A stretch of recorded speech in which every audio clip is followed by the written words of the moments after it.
سرماده های خوانده‌ام از دفتر و دیوان سم بسماله ها بشنیده‌ام از سینه نالان سم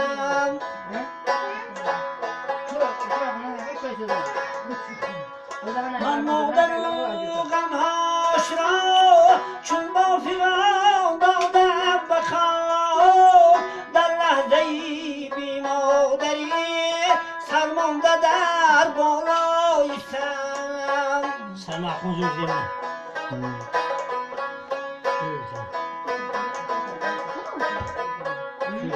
زیرم دستی نوارشگر نبود دادی سوایم سیره کرد یکی میخوردیم در روی دسترخوان سم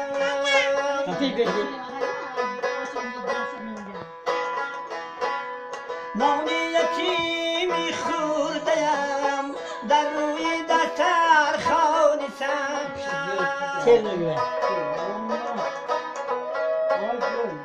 من همراهی ابری سما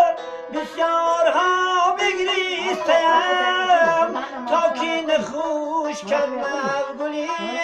روی در گلدان سم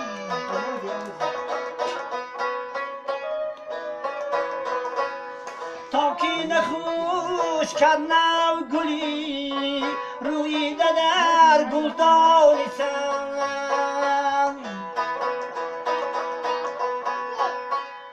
پیرانی خم گردی در آه دیدم که در هر مردی یادی جوانی کرده و یادی در یاد سم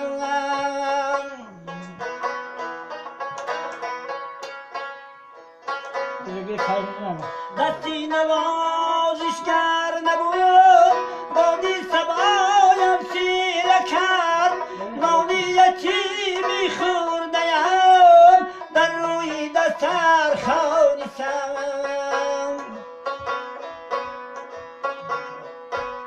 هر سنگی کوهستان مرا از کودکی باشد عزیز در شهر پر غوا چنان گردیده‌ام پزمان سم سرماده‌ای خوانده‌ام از دفتر و دیوان سم بسماله ها بشنیده‌ام از سینه نالان سم